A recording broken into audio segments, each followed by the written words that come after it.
vamos falar sobre a penúltima palavra, né? Ou o penúltimo gomo do fruto do Espírito. Quantos gomos são?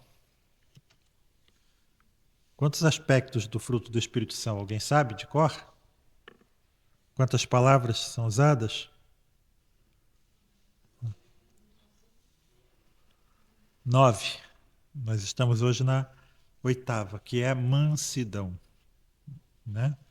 Mansidão. Aqui a gente precisa, como eu falo sempre que eu falo sobre o Sermão do Monte, esclarecer uma coisa muito, muito importante aqui, né, nessa palavra. Aliás, ela é aplicável também a todas as demais palavras, não é? É que essas qualidades excelentes do fruto do Espírito, elas não se referem a tendências naturais. Isso é muito importante, irmãos. Por que isso? Porque provavelmente todos nós aqui, à primeira vista, e lembrando das palavras do Nelson Rodrigues, né, de perto ninguém é normal, né? Mas assim, numa primeira avaliação, à primeira vista, talvez todos nós conheçamos pessoas que se encaixem aqui na definição dessa palavra de mansidão, mas que não são cristãs.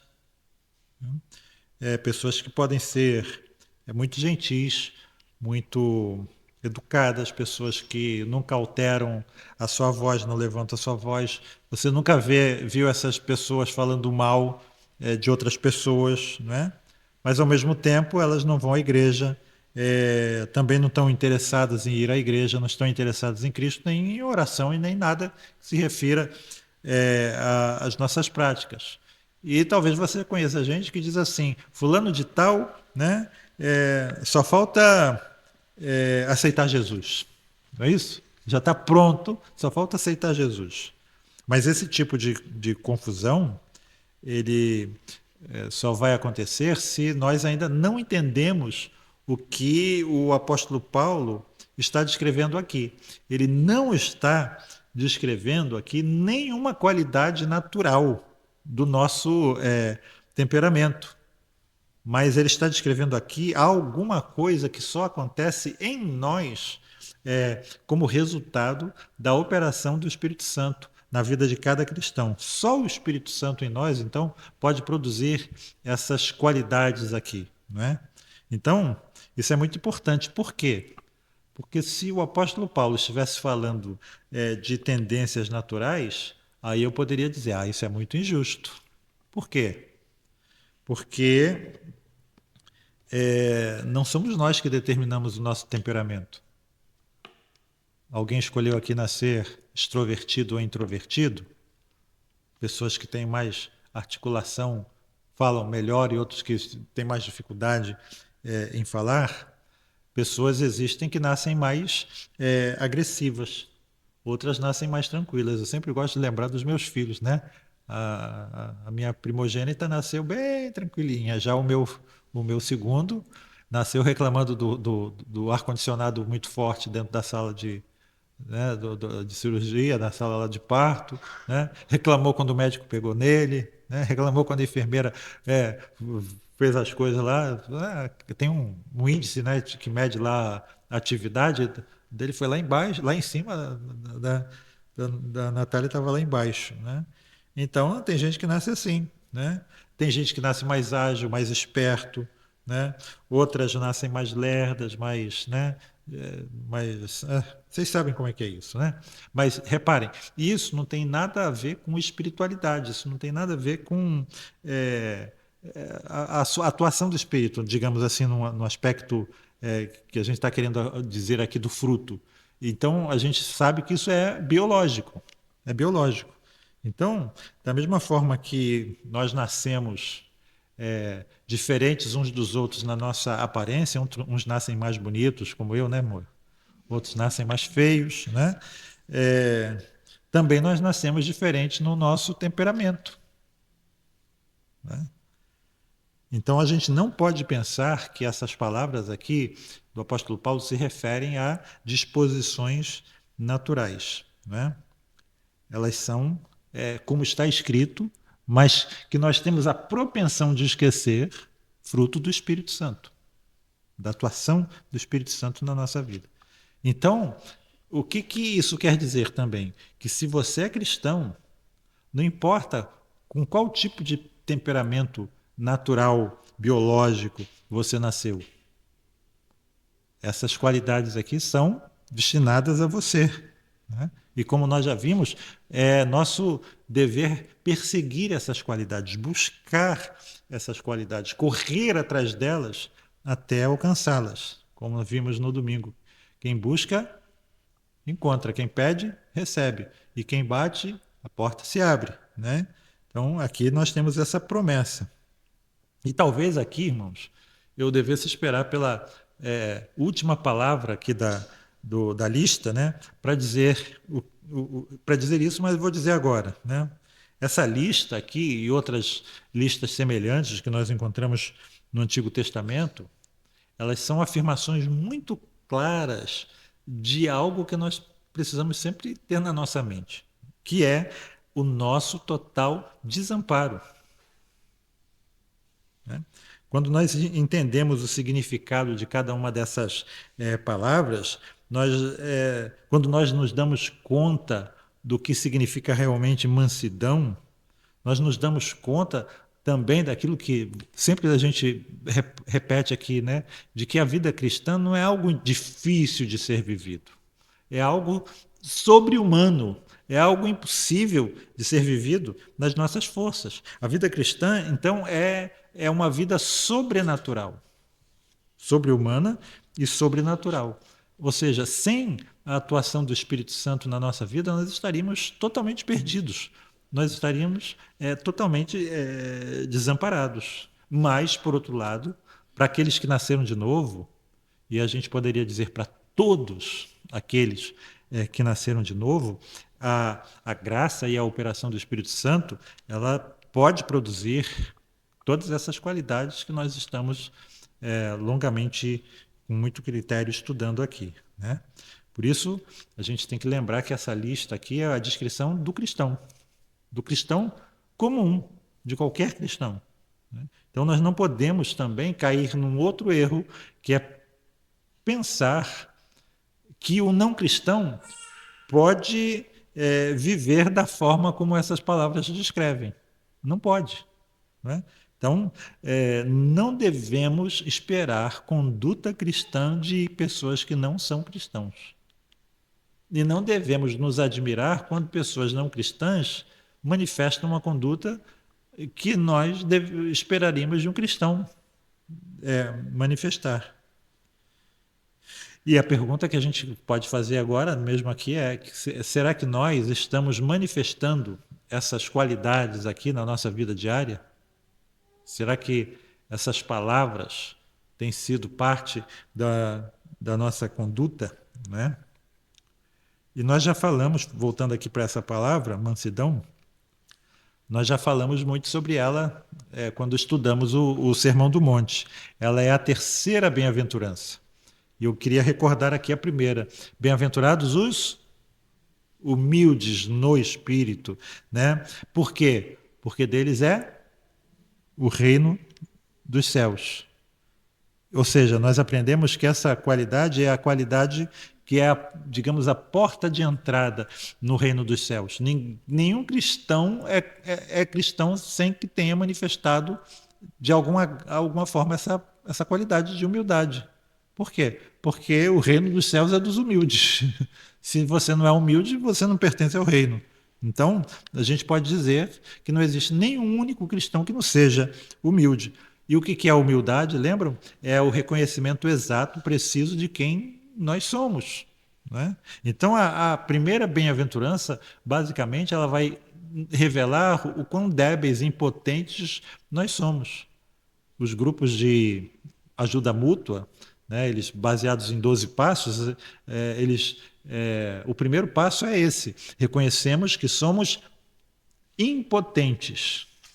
O Alcoólicos Anônimos vai dizer perante o álcool, o Narcóticos Anônimos vai dizer perante as drogas, o Neuróticos Anônimos vai dizer perante os nossos sentimentos, né? E sucessivamente qualquer coisa. Ou seja, nós somos impotentes perante o quê? Perante o pecado, perante qualquer tipo de desvio, perante as tentações da vida, né? Nós somos impotentes. E é isso que a primeira bem-aventurança nos mostra, que nós somos incapazes de realizar, de viver da forma como Cristo requer que nós vivamos. É o que a gente aprende quando a gente estuda os 10 mandamentos, a lei moral. A lei moral é o aio que nos leva a Cristo, mas por que ela nos leva a Cristo? Porque a gente aprende, né, que houve um dia em que eu vi sobre mim e senti o duro gládio da lei. A lei de Deus pesando sobre mim. Por quê? Porque eu descumpri. Quantos desses mandamentos nós descumprimos? Nós aprendemos, todos eles. Então, essa é a primeira bem-aventurança. E a segunda, bem-aventurados os que choram, né? Bem-aventurados os que choram. E nós aprendemos que nessa segunda bem-aventurança nós damos um passo além para insatisfação perante a constatação daquilo que nós somos. Né? Nós choramos e gememos porque nós sabemos que o pecado está presente. Miserável homem que sou, quem me livrará do corpo dessa morte, dessa morte? Ou seja, mesmo nas nossas melhores ações, nos nossos melhores pensamentos, nós percebemos que o pecado está presente. E depois, bem-aventurados os mansos. É a terceira bem-aventurança. Ela, reparem, avança um pouco mais ainda. E, como nós aprendemos, essa bem-aventurança da mansidão, ela é como que uma preparação para nos relacionarmos com outras pessoas. Porque as duas primeiras bem-aventuranças, elas, digamos assim, elas consideram a minha própria constatação de quem eu sou. Mas a mansidão, ela vai me revelar se eu permito que uma outra pessoa venha e me diga algumas coisas que provavelmente eu não gostaria que outras pessoas dissessem. Algumas pessoas que vão dizer, falar para mim a respeito do pecado que existe no meu coração. Essa semana eu estava conversando com a irmã que numa reunião de oração, onde o pastor estava presente, ela orou pedindo que Deus livrasse o pastor das tentações. E no final da reunião, o pastor foi falar com ela muito zangado. O que a senhora está pensando de mim? Imaginem. Duas coisas ali a gente pode constatar, né? Mansidão. Nota? Né? E a consideração que ele tinha a respeito dele mesmo, talvez pudesse ser resumida naquela oração, né? Graças te dou, ó Pai, porque eu não sou como os demais homens. Né? Então, a mansidão, ela me mostra se eu permito que outras pessoas me digam o que eu sou. Né? Revelam as minhas debilidades, as minhas faltas, as minhas fraquezas, que muitas vezes me são desconhecidas. Então, reparem que já é uma coisa muito penosa quando eu chego à constatação de que eu não sou quem eu deveria ser. Mas é muito pior, muito mais penoso quando outra pessoa chega a essa constatação de que eu não sou quem eu deveria ser. Né? É muito mais difícil que a gente permita que outras pessoas venham e apontem as nossas falhas, e às vezes elas vêm e apontam as nossas falhas, não como a Bíblia diz, com espírito de mansidão, guardando para que nós sejamos também tentados, mas como se estivesse num pedestal superior ao nosso, né? Com palavras ríspidas. Eu me lembro do filme Robin Hood, o filme, eu anotei aqui o ano 2010, com Russell Crowe, não sei quantos já viram. O Russell Crowe era um arqueiro do exército do rei João, e o rei João estava cercado de bajuladores, né? Como a gente diz assim, num bom e velho português, de baba-ovos, né? E ele encontra ali o Robin Hood, digamos assim, um bom e velho inglês, bem franco, né? Sem papas na língua. E ele pede lá que o Robin Hood, o grupinho dele, seja sincero, E diga o que ele estava pensando a respeito do que ele estava fazendo ali naquela batalha, quais são os pontos fracos que o rei tinha, né? E o Robin diz tudo, diz tudo. E a cena seguinte do filme é o Robin Hood e os companheiros dele, né? Aquele grandão, esqueci o nome, é, com a cabeça presa no tronco e as mãos assim presas no tronco, né? Ele, aquela velho ditado, eu e minha língua grande, né? Eu e minha língua grande, né? Franqueza e sinceridade. Mas reparem, não é dessa forma que frequentemente acontece, né? Porque instintivamente a nossa reação mais instintiva é nos retrair, é nos fechar, é armar as defesas, é nos ressentir daquilo que está sendo dito, né? Eu não gosto que os outros me chamem de pecador. Eu não gosto que os outros apontem as minhas fraquezas, né? Mas é justamente a respeito disso que essa palavra trata. Essa palavra está tratando exatamente disso. Então, a grande pergunta é: quem é uma pessoa mansa? Mansa. Como nós já vimos, não é uma característica biológica, não é uma característica natural. Existem pessoas, irmãos, que parecem ser mansas, mas que não são mansas de forma nenhuma, né? Mais uma vez, comparar aqui com a característica biológica, né? Biologicamente, a gente, quem gosta de cachorro, sabe que um cachorro pode ser mais manso do que outro, né? Um gato pode ser mais quieto do que outro gato, né? Mas mansidão é mais do que mera gentileza. Mansidão é mais do que meramente educação, né? Polimento. Mansidão é mais do que cavalheirismo. Todas essas coisas são boas coisas, são boas qualidades, né? Nós devemos cultivar todas essas qualidades, mas mansidão não é isso. Não é sobre isso que o apóstolo Paulo está falando. Uma outra coisa que nós podemos ver também pelo aspecto negativo, mansidão também não é debilidade de caráter, não é fraqueza de caráter, né? Mansidão não é você ter paz, querer ter paz a qualquer preço. Mansidão não é abdicar daquilo que é correto, daquilo que é certo, para você não ofender outras pessoas, né? Pelo contrário, a gente vê na história mesmo que o homem manso ele defende a verdade até o ponto de morrer por ela, né? Se for preciso, né? Os mártires foram pessoas mansas, mas eles nunca foram pessoas débeis. Bom a gente lembrar disso, né?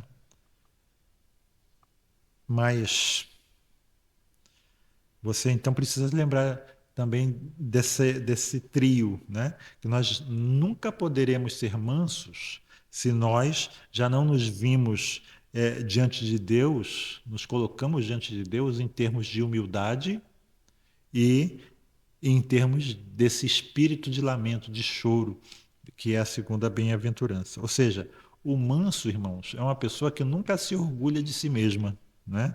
Que nunca vai se vangloriar daquilo que é e não se vangloria das suas realizações. Isso é muito importante. Você provavelmente já viu muitos pastores na televisão se gabando das suas realizações, se gabando das obras da sua igreja, dos milagres que acontecem na sua igreja, né? Por outro lado, também, irmãos, uma outra característica do manso, né? Ele é uma pessoa que nunca tem pena de si mesmo, né? Por que que ninguém me entende? Já viu gente assim? Por que que eu sou tão perseguido? Por que que ninguém me dá uma oportunidade? Por que que a vida tem sido tão dura para mim? Às vezes eu vejo, minha experiência, né? Pessoas que já chegaram a uma certa idade, vamos supor 40 anos, 50 anos, e às vezes estão ali patinando, sabe, na vida, não conseguiram se estabilizar na vida. Falo principalmente de homens. E que às vezes vem com essa história de lamento, que a vida foi muito dura, que etc e tal. E quando a gente, como diz, né, de perto ninguém é normal, quando a gente vai puxar o fio da meada e conhece mais um pouquinho, nós vemos que na realidade essa pessoa, às vezes, tem sido muito arrogante, né? Tem espantado as pessoas de perto dela, os defeitos dela começam a se tornar evidentes, pessoas desonestas, impontuais, né? Não cumprem sua palavra, etc, etc, etc. Né? Mas, reparem, é, existem pessoas que passam muito tempo sentada na beira do caminho, à beira do caminho, suspirando e reclamando da vida, que a vida não dá oportunidades para ela, mas o manso é alguém que, já, digamos assim, colocou um ponto final nessas coisas todas. Né? Ele não se vangloria. Avançando um pouquinho mais, o manso, principalmente, a gente define isso nas bem-aventuranças, é alguém que não vive em atitude defensiva. A gente faz um contraste aqui do manso, o oposto do manso nesse sentido seria o quê? Lembram? O melindroso. O que é uma pessoa melindrosa? Quem é que pode me definir uma pessoa melindrosa? Que, cheia de mimimi, que se dói com tudo, o que o Patrick falou? Ah, o coitadinho, né? Que se ressente de qualquer coisa. O irmão ontem olhou para mim de um jeito que eu não gostei, né? O irmão talvez não tenha nem olhado para a pessoa, mas ela acha que olhou, né? O pessoal está lá rindo, estão rindo de mim, né? Eu acho que ela é muito importante porque ela é o centro de todas as atenções.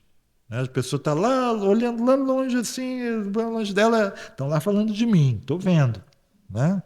Pessoa melindrosa é uma pessoa que está sempre defendendo. Por outro lado, a pessoa melindrosa provavelmente é uma pessoa que seja muito crítica. Ela critica muito as pessoas, ela vê falta em tudo. Ela avalia as pessoas com uma lupa, com a lente de aumento, procurando lá as mínimas falhas para falar dessas falhas. Por outro lado, quando se fala a mínima coisa dela, pronto. Né? Tá? Eu costumo dizer, está com o escudo aqui, né? Aí ela vai lá, espeta a pessoa e depois volta para o escudo aqui. Né? Está sempre na defensiva. Por outro lado, quem de nós não é, de certa forma, melindroso? O Martin Lloyd Jones ele disse que talvez uma das piores consequências, né, uma das piores maldições do pecado seja essa sensibilidade exagerada que nós temos a respeito de nós mesmos. Por isso que muitas vezes as pessoas dizem assim, ame ao próximo como a si mesmo. Que Jesus está dando ali 2 mandamentos, né? Você precisa amar o próximo, mas antes de amar o próximo, você precisa amar o si mesmo. Mas Jesus não está dando 2 mandamentos, ele está partindo de um pressuposto. Algo que já está estabelecido. O que já está estabelecido? Nós nos amamos a nós mesmos. Né? Aliás, se você abrir em 2 Timóteo capítulo 4, quando o apóstolo Paulo fala lá dos últimos dias, ocorrerão tempos trabalhosos, as pessoas serão uma das coisas ele diz assim, amantes de si mesmos. Amantes de si mesmos. Então, o apóstolo Paulo ele diz assim, olha, não pense a respeito de você mais do que convém. O que significa isso? Porque nós vivamos, às vezes, pensando só no nosso umbigo, às vezes até nas nossas orações, elas escapam um pouco do círculo familiar. Já repararam nisso? A gente se rodeia orando por mim, abençoa papai e mamãe, em nome de Jesus, amém. Né? Como a criança faz. Então, a gente precisa lembrar disso, né? Que a pessoa mansa, ela já não é uma pessoa que vive se ressentindo a respeito daquilo que os outros dizem a respeito dela. Né? Ela já passou desse ponto. O apóstolo Paulo diz, não me importo se os outros me julgam ou não. Né? O que eu me importa é o que Jesus pensa a meu respeito. Então, o manso é alguém que já entende que não existe nada nele que precise ser defendido. Ele não precisa se defender. Né? E o melhor exemplo, o melhor exemplo que nós temos, né, é o exemplo de Jesus, é o nosso Senhor. ele dizia de si mesmo, ele disse de si mesmo, né? Aprendei de mim que sou manso e humilde de coração, né? Manso e humilde de coração. O apóstolo Paulo, desculpe, o apóstolo Pedro, 1 Pedro 2, 22 e 23, escreveu a respeito de Jesus o seguinte, que ele não cometeu pecado, nem dolo algum se achou em sua boca, quando ele era ultrajado, não revidava com ultraje, quando maltratado, não fazia ameaças, mas entregava-se àquele que tudo julga retamente. Não vos vingueis a vós mesmos, irmãos, mas entregue-se àquele que tudo julga retamente. Né? E aqui, eu vou continuar na semana que vem, mas eu queria fazer uma pergunta aqui, né? Pergunta que eu já fiz. Você é manso? Você tem manifestado essa qualidade na sua vida cotidiana, na sua vida diária? Né? São duas perguntas muito simples que eu fiz, né? É impossível, irmãos, que nós tenhamos recebido uma nova vida da parte de Cristo, a vida eterna, e a gente consiga continuar vivendo sem manifestar essa qualidade, né? Sem me interessar, ao menos por buscar essa qualidade. Mas a gente precisa lembrar, mais uma vez, que só o Espírito Santo, né, mediante situações como essa que nós estamos vivendo aqui agora, mediante a exposição da sua palavra, pode nos fazer, digamos, baixar as nossas armas, baixar o nosso escudo, baixar a nossa espada, derrubar as nossas muralhas defensivas e retirar de nós essa sensibilidade natural que o pecado, né, nos pespegou, digamos assim, não é mesmo? Então, na semana seguinte, na semana que vem, querendo o Senhor, a gente continua falando a respeito disso. Né? O tempo já passou. Deus nos abençoe, irmãos. Vamos orar. Vamos ficar de pé, orar e depois cantar o nosso hino trinitário. Deus bendito, a tua palavra é viva e eficaz. Ela é como uma espada que penetra no nosso íntimo, Senhor, e que nos dá a capacidade de discernir os pensamentos mais profundos, as intenções, as inclinações mais profundas, Senhor Deus, do nosso eu.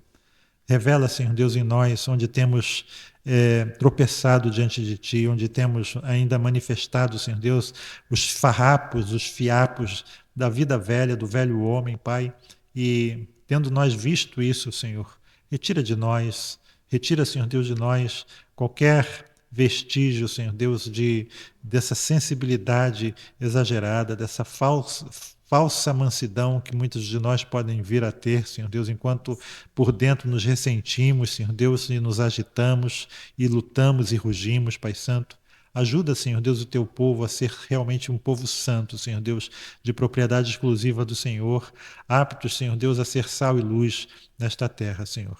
A começar em mim, que o Senhor quebre corações, a começar em mim, Senhor Deus, que o Senhor, como vasos que somos nas tuas mãos, que o Senhor molde e refaça, Senhor Deus, todo o nosso ser para a glória, para a honra e louvor do teu santo nome, no nome de Jesus. Amém, Senhor.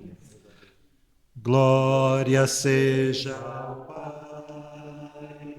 ao Filho e ao Santo Espírito, como era no princípio e hoje para sempre, eternamente. Amém. Amém.